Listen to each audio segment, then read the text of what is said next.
Today, we talk about trades that we have made in our own leagues, who we hope to draft, and how to leverage this 110 to dominate your dynasty leagues. All this in about 15 minutes. Stick around to find out.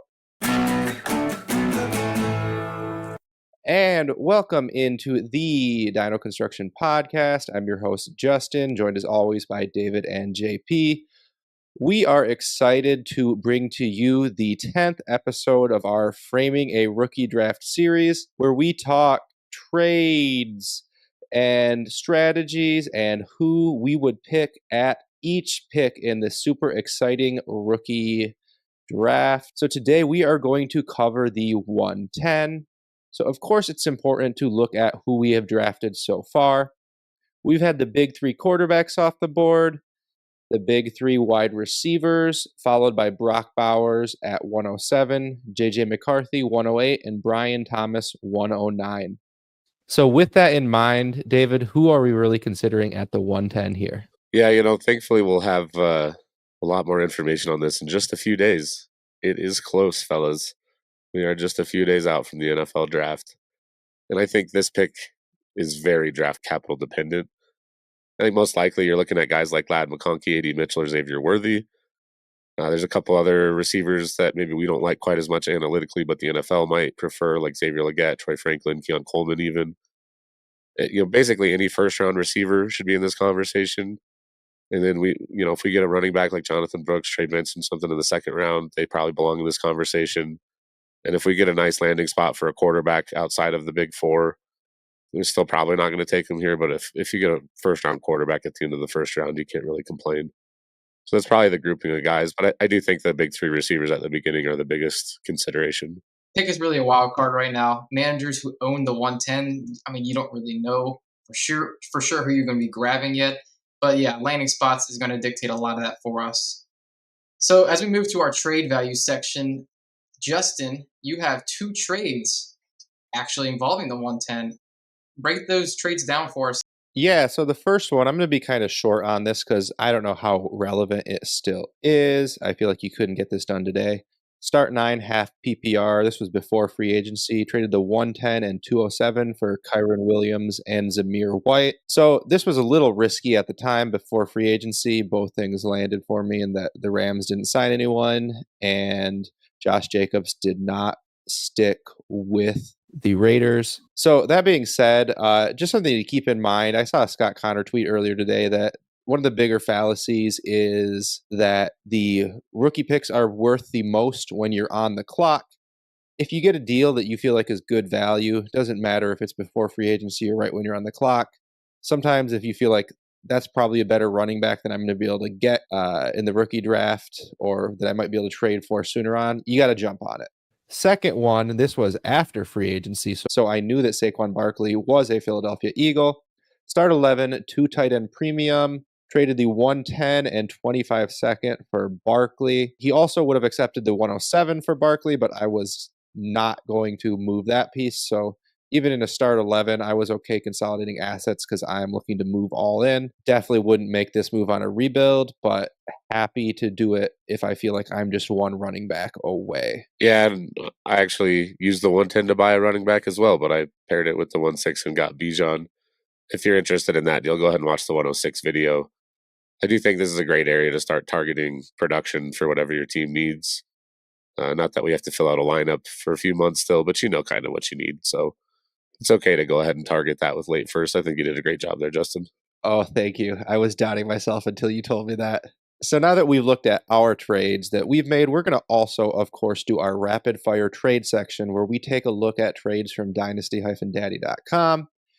And I'm going to throw those to these gentlemen here to really get an idea of what's going on in other leagues. Our leagues aren't necessarily an indicator of the market, so we want to make sure we get the market indications as well.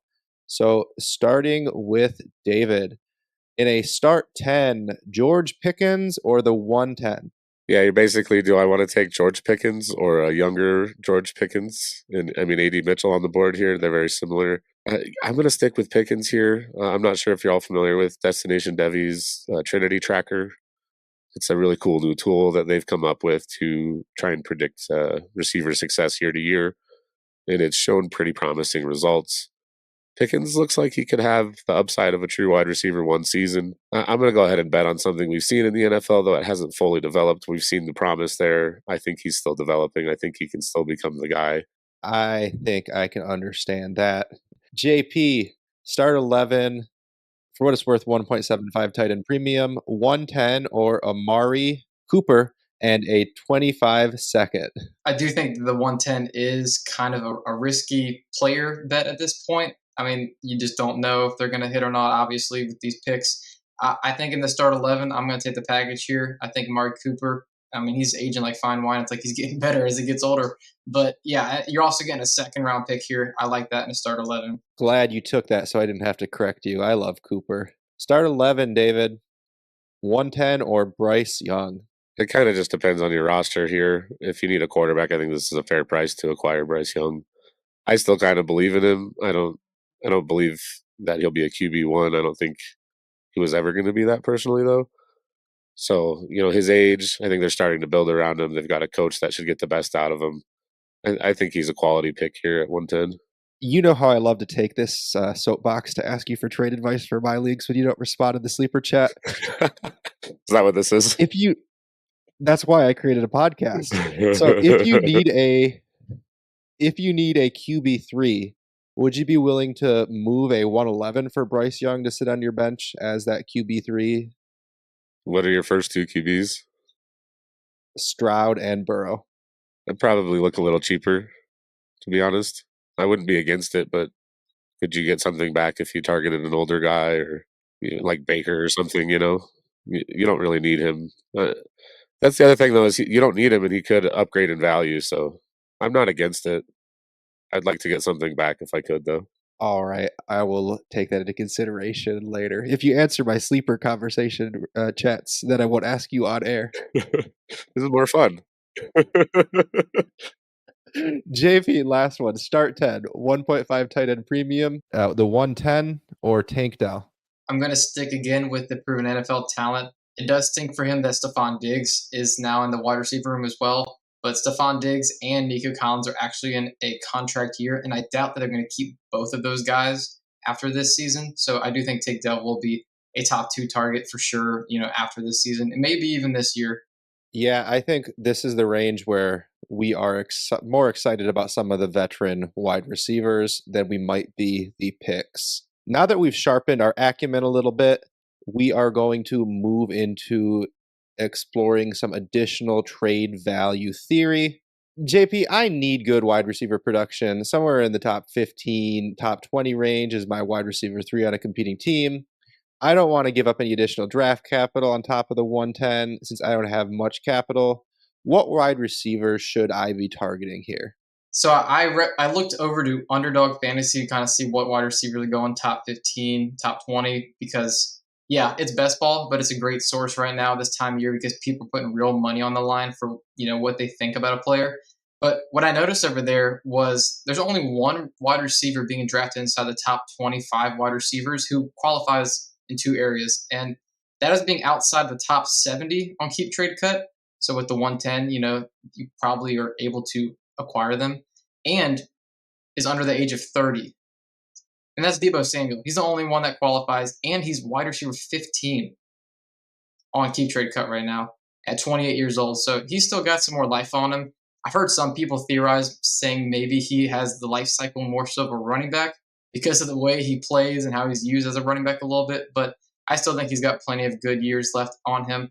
He's been darn good the last 3 years. In 2022, hit a little bit of a down year, but he's tied to Kyle Shanahan, and that offense has just been so good, and they've featured him all along. So I think that he is a pretty good trade target that you're able to pry off people's rosters right now. But if you are looking at somebody you want maybe a little bit more upside from for this season, it's probably Devontae Adams. He's 31 years old, so he doesn't have as much tread left on the tires, but he's still being drafted inside the top 12 over on Underdog right now. So I think people are still expecting him to be a high fantasy producer for this year. Now, if you are targeting Adams potentially, would you be trying to get a little bit of a kicker back if you're moving the 110? Do you think you'd be able to get a kicker back? I think you probably can because I think once people get a player on the other side of 30, yeah, I think they're more open to shopping that player around. So yeah, I think you probably could get at least a third back on top of there. And in this situation, not having much capital, you're probably going to want to seek that out a little bit. Yeah, I'm always a little bit wary trying to buy aging production like that. Do have to admit that Devonte Adams has the ability to potentially help you win that dynasty championship. So, David, if we're looking to move the other direction, this is again an area where that subject of trading for future pick comes up. We've talked about it with a few earlier picks, but I think we're now approaching that spot where we might just be considering rolling this pick straight over into a 25 first. And would you also consider rolling this pick over into a 26 first potentially? Yeah, I'll start with that second part of your question. I think for the right teams, moving to 26 is a pretty savvy move. But the right team, what I mean by that is either you're in a rebuild and you don't expect to compete in 2025, or your team is just one of those awesome teams that, people always brag about on Twitter or whatever, where you've got your lineup filled out, you've got some depth, you've got some flexibility with other draft picks. In those cases, I'm happy to target a 26 team, especially if I do the advanced scouting. I want someone with older players. Hopefully, they don't have their 25 first, just so they don't have that flexibility. You take away their 25 and 26 first on an aging roster, you got a pretty good chance of that becoming a higher pick. Worst case, they come to you after the 25 season, realize the mistake they've made, and overpay for their first back. When it comes to 25, though, I'd take any future first right now, pretty much. If I have to add to it, I'll upgrade a second to a third for the person trading for it. Maybe I'll even throw in a second if I think it's going to be a good pick. But yeah, I'd add a little bit at 110. I think that's fair too. All right. So I ended up giving you my 25 first for this 110. Now I need your advice. We're going to pull our draft board back up. And who are we interested in taking here? For me right now, the player that I am going to be taking would be Adonai Mitchell. He's a player that I like a lot. We talk about him in our polarizing prospects episode. If you want to hear, more of the pros and cons side of AD Mitchell, me and Justin kind of go at it in that episode, which is a fun watch. In the NFL, there's just such a massive shortage of X wide receivers right now who can consistently beat man and press on the outside, and AD does that. He does it at a high level, and I believe NFL teams are really going to covet that skill set a lot. Last year didn't really help the X wide receiver problem. There was a lot of really small wide receivers, guys who were more suited to play, the slot or as the flanker in an NFL offense, not as much the X as a big, man beating wide receiver. So I think that teams really are going to need to fill that spot. And there's not that many of them still, to be had in the free agency, the trade market. They are hard to come by. He's also insanely athletic. I mean, the 11th best RAS score since 1987, and that's out of 3,063 combine wide receivers. He's just insanely talented at 6'2", 205 pounds. He's got great size with it. And with that size, he is a great red zone weapon. We saw it all the way back when he was a freshman at Georgia. He was making plays down on the red zone all the way through his time in Texas, scoring touchdowns and getting those opportunities. Unfortunately, his second season in college, he didn't really get to play. We didn't see as much of that because of a high ankle sprain. But I just think of the wide receivers left in this range, personally, to me, I just think that he has the highest upside of anybody available here. So that's why I'm leaning towards taking AD Mitchell here. Yeah, I think that's a fair point there. He does have some serious upside. On my list right now, my rankings, I have Lad McConkey at 110. I think he has some questions about his profile. So before the NFL draft, I'm a little more hesitant until the NFL confirms what we all think we know.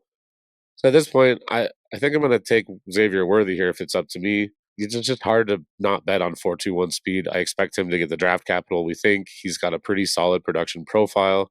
If you're interested in that, Justin goes in depth on that and the 109 in our polarizing prospects video, in our rookie crush video, and even in our mock draft video. Justin really likes him.